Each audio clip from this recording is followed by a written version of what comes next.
to the second episode of Domestic Goddess Boot Camp. This morning I'm making some strawberry jelly.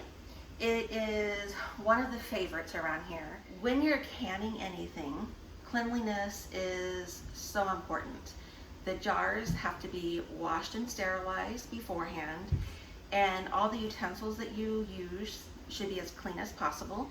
The Ball Book of Canning, the blue book, is kind of the gold standard for canning and jelly making, preserving. Everything in here has been tested. It's known to work. It's known to be safe. Part of canning is that you don't want any anaerobic bacteria growing. When you open it, it's not going to smell like it's bad. So you can unintentionally give people food poisoning, which is not the gift you're looking to give. So I have already prepped my area for making the jelly. I am currently sterilizing my jars in the oven. I will heat up my oven. It's 275 degrees Fahrenheit. Jars have to be at that temperature for 20 minutes or more. So normally I start my water boiling, heat up my oven, put my jars in there. You know, I'm washing jars, letting this get up to temperature. So let's get started. This recipe calls for 2 quarts of strawberries. I use frozen strawberries because it's less expensive. If you are using frozen or you're not buying them in quarts, 2 quarts is equal to about 8 cups of strawberries. The recipe says to mash them in layers. I am too lazy for that. I use my blender. Blended them in my blender so that it's basically a puree. I'll put them in my pot. And you want to use a fairly large pot, and the thicker the better. It also calls for 1 package of powdered pectin. So I'm not really brand loyal when it comes to pectin. Just, there's powdered, there's liquid. Use the one that the recipe calls for. And a 1/4 cup lemon juice. Now, I'd like to point out, so I'm using just lemon juice. I didn't first squeeze anything. This measuring cup is for liquids. The chemist in me knows that you always want to use the smallest available to get the most accurate. So I have a 8-cup measuring cup, and I had measured it for my strawberries. It's tempting to go ahead and use this, but a 1/4 cup measured in this is not going to be as accurate as a 1/4 cup measured in this. So this is for liquid goods. These measuring cups are for dry goods, your sugar, your flour. And the most accurate is when you use the right equipment. Okay, 1/4 cup lemon juice. I lost my spoon. All right. So everything needs to be stirred well. Right now, looking at this, I'm thinking this is way too much pot for this recipe. You can see it's just barely at the bottom. Don't be fooled. Sugar boils quickly, it boils over bad, and it just makes a huge mess. So I have my temperature on 7, so medium high. I want to stir frequently because sugar is bad about burning. Once this comes to a boil, I'll add my sugar, bring it to a boil again, and boil hard for exactly 1 minute. At this point, I like to set my timer so that I can just hit start, because once this gets going, it goes fast. While we're waiting for this to boil, I'll give you some tips. I have already used very hot soapy water to clean my lids. When you can, you're using the mason jar, the lid, and the band. Bands get washed. They're really not in contact with your food. Sterilization isn't very important with the bands. These are the bands. Now lids do come in contact, they're the item that seals. This is a wide mouth lid.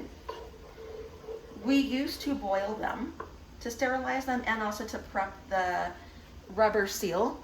The new lids don't require that, and actually a lot of them will recommend that you don't boil it because they're BPA free now and the seal may not work as well if you boil it. I have my jars sterilized in the oven. It's been about 30 minutes now, so again, as long as it's over 20, you're fine. Okay, so we have a little bit of a bubble going on here. We're about to start a pretty good boil. I have pre-measured my sugar. Jelly is not healthy.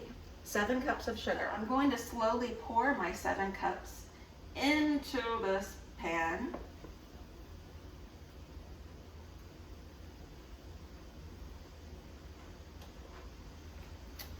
Kind of makes you give a second thought to eating the jelly when you see how much sugar's in there, but it's good.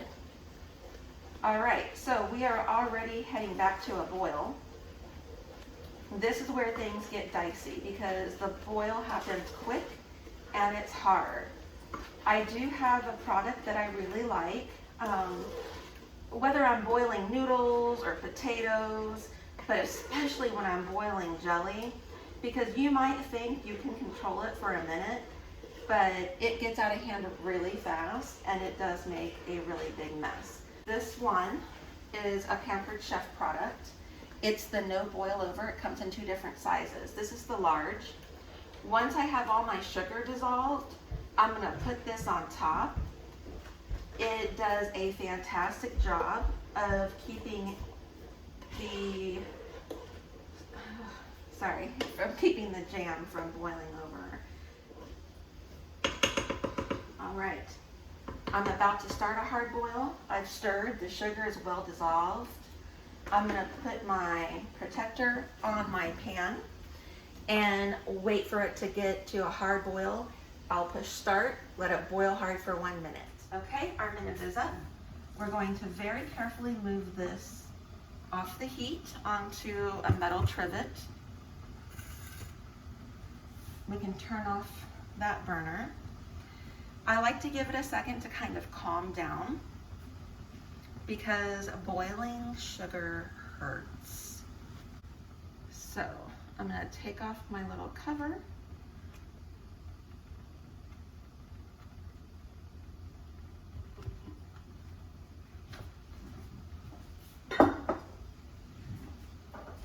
Some jams do foam up on top and you let them sit until the boiling stops and then you kind of skim the foam off.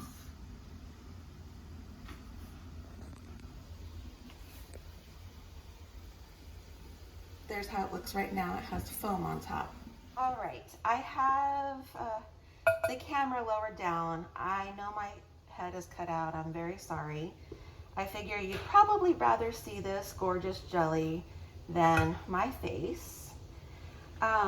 This is the more important part anyway. Okay, so I have let it sit for about 3 minutes. It's no longer bubbling and boiling. I'm able to easily skim the foam off the top. I do have a few chunks of strawberries in there because I don't want to blend it. I want it to be a heavy puree when I use the blender or the food processor. So of course there's a few chunks. Some of the bigger ones I'm going to take out. The smaller ones I'm perfectly fine leaving in. That just adds to the homemade credibility of it. All right, I'm going to take the lid off of my water bath.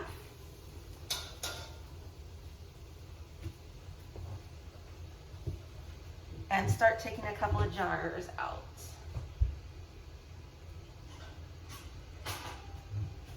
The great thing about making jelly is that if you can it completely, it's shelf stable for 12 to 18 months.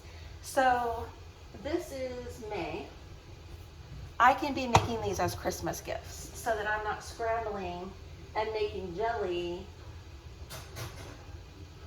of November and December.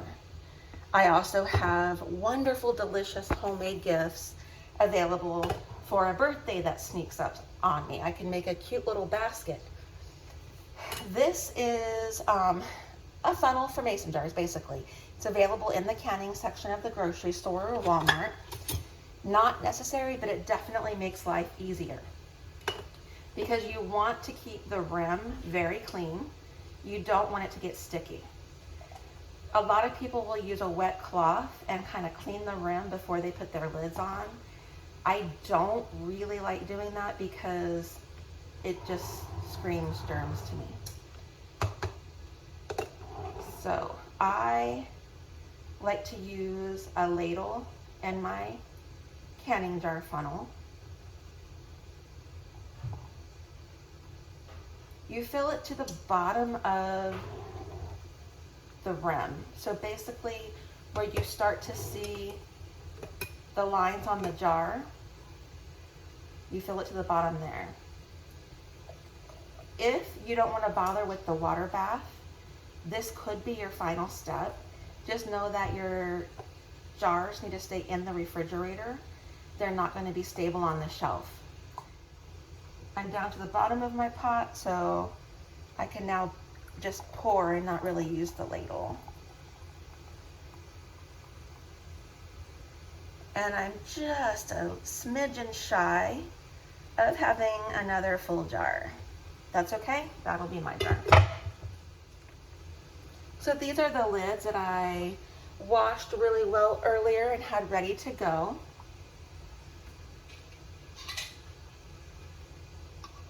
Okay, I have my lids sitting on top. I'm just going to put the bands on.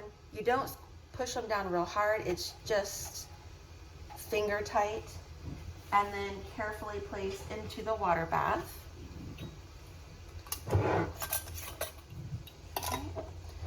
Now it's okay that the jars are different sizes.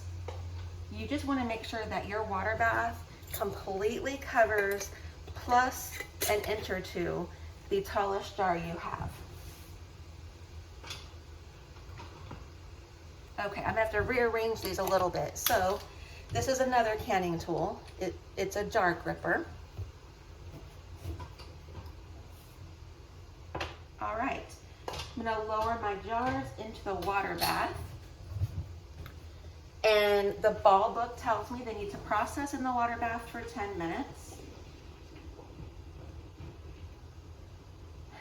The water's still boiling, but I want to make sure that it's a good hard boil. So I'm going to put my lid back on and set my timer for 10 minutes.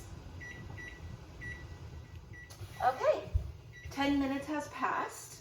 We are going to take everything out of the water bath as soon as I find my turtlets.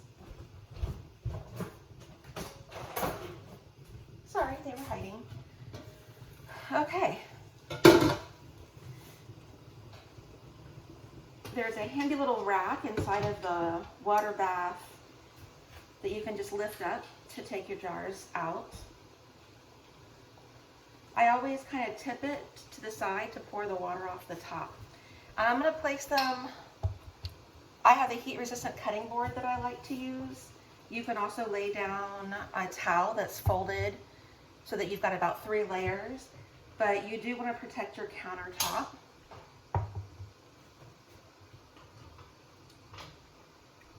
Some of them you'll hear sealing, you hear a pop, and you'll hear it sealing as you take it out or as you tip it over.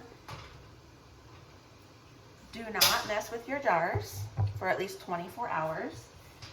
It's really tempting to touch it and see if it's sealed, but then you kind of create a false seal. You want it to seal on its own. We already have about 3 that I've heard pop so far, so I'm excited. And that's really all that it takes. You have several gifts to give right there, or jelly for later on in the season. Thank you for watching. I hope that you'll like and subscribe.